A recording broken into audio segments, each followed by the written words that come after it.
Now, one of the last places in America that you would expect to find a rhino Republican would be Alaska, and yet there is one there named Lisa Murkowski. And the man who is running to beat Lisa Murkowski and replace her in the Senate is a guy that I feel very strongly about, Joe Miller, because I've actually traveled to Alaska and took the radio show up there to support his candidacy in the past. Joe joins me now. Joe, how's the campaign going? Lars, thanks for having me. It's going great. An incredible amount of excitement on the ground up here in the great state of Alaska. And in fact, people should know that this time in challenging Lisa Murkowski, and you've had your battles with her before, and you should have won, but you're running as a libertarian. And, of course, an awful lot of the conservative Republicans actually have a lot of libertarian tendencies. We just want to be left alone, which I imagine is one of the reasons an awful lot of people live in Alaska. They're about as far from the Beltway in Washington, D.C. as they can get. So what are the big issues in this race between you and Murkowski? Well, I mean, she's wrong on every conservative plank almost of the Republican Party. In fact, I align far closer to that than she does. It's one of the reasons why we had such a push to get into the race from Republicans, mind you. We had a whole series of party district chairs resign and join our campaign at the outset. This is a short campaign. It's interesting to note, though, Lars, in Alaska, something like almost 65-70% of my fellow citizens are not registered as a Democrat or Republican. They're registered as nonpartisan, undeclared, libertarian. They all have the same sort of tendencies you and I have, and that is we want our liberty. We want government to leave us alone, and especially with respect to Alaska, we want the federal government out so that we can determine our own future and be prosperous without the enslavement of the federal government. And so this is an exciting campaign. Lots of stuff going on the ground. Their poll came out last week that shows us within single digits of her, and there's absolutely no risk of the Democrat winning in this general election. Well, in fact, people should know that the history of this race is that before you entered in August, Murkowski had 56%. She was going to win it. Metcalf, the Democrat, that's Ray Metcalf, had 12%, and then there was Margaret Stockdown at 5%. Well, since you entered it, Murkowski's 56 dropped to 38. You rose from 0 to 30% almost immediately. That put you within striking distance of her. And the Democrat stayed right where he was. He went from 12% to 13%. But there's almost 20% undecided votes in Alaska on this race. How do you go about capturing those last 20 to put you at 50% and solidly defeat Murkowski? Right. We are aiming for a majority, although technically in a four-way split, we'd only necessarily need 26, depending on how evenly the split comes out. Sure. I will tell you that poll is skewed in her favor. That's the other exciting thing about it. Margaret Stock was left out entirely from that poll. Margaret Stock is a Democrat-leaning independent who incidentally has raised hundreds of thousands of dollars. She's going to do better than the polls reflect, but they're going to get pulled out of Murkowski's vote column. So that's a wonderful thing for us. Not only that, it was urban focused. We've got lots of support out in the rural areas. So we're excited about where we're headed with this.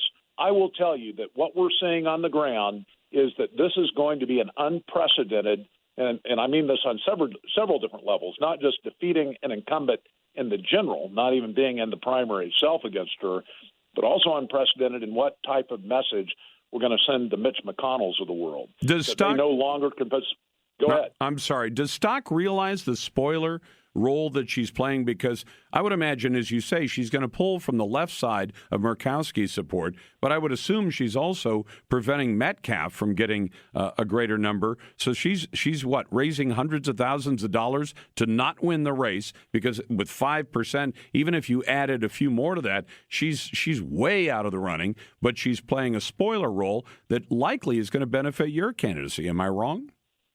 We think that's exactly what's going on, and not only does her presence pull votes from Murkowski, it also ensures that there's no chance at all that the Democrats are going to win. So this is a risk-free election. Conservatives can vote their conscience, libertarians can vote their conscience, and we can get a solid fighter in the Senate that's going to stand up to the likes of Mitch McConnell.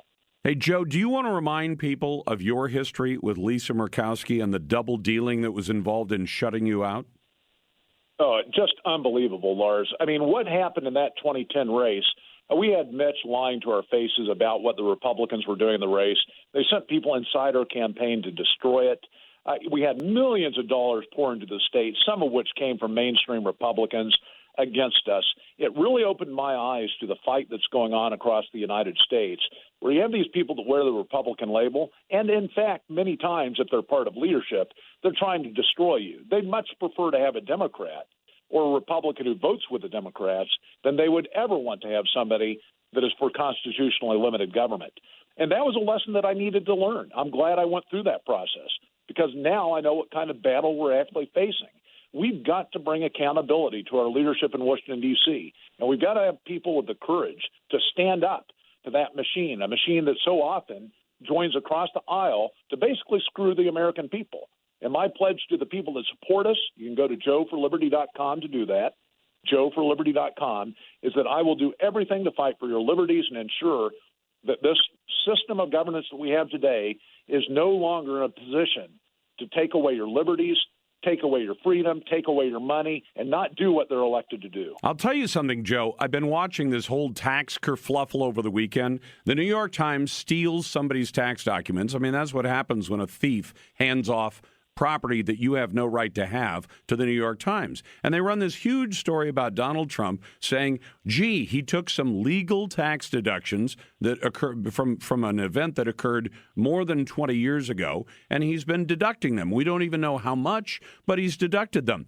And in all the stories I looked at, except one, they failed to mention that Hillary Clinton herself took a $700,000 tax deduction, a capital gains or a carried forward capital loss on the same basis. Now, you know, I know that the mainstream media knows if we say Donald Trump is this dirty dog because he took this carried capital gains deduction, that the whole story look would change if you said, oh, by the way, Hillary did the same thing just last year, not a quarter century ago in the 90s, but just last year, that people would say, well, if they're both doing it and it's totally legal, what's wrong with it? But all of the stories about Trump fail to mention that Hillary Clinton has the same deduction and that it's in the law. It's completely legal and it's there for a reason. So you're working against the mainstream media. I would imagine they're in Anchorage, aren't you? Yeah, the same sort of thing. And in fact, you know, the other thing they failed to mention in this story is that those tax returns were gained and publicized unlawfully. And I got to tell you, I mean, it was kind of a mirror image of what we saw in our race back in 2010, where the media universally would sit back and print negative articles, some about information illegally obtained, some that would, of course, misconstrue position. In every respect, though, always a story that was designed to benefit the establishment candidate. And at a national level, we see that going on with Trump. And I tell my friends that are doubtful about whether or not, and there aren't many of them, most of my friends are in the tank for Trump. They want to make sure that Hillary's defeated. But there's still some folk out there on our side, Lars, that are saying, hey, you know, I can't vote for this guy. I tell them, look at what the media is doing to him. Look at the illegal acts that have taken place to drag him through the mud. Yeah, I understand Trump is saying some things that are designed that may not help himself out. But the fact is the disproportionate, unfair approach to him reflects that he is actually somebody that's going to fight against the system.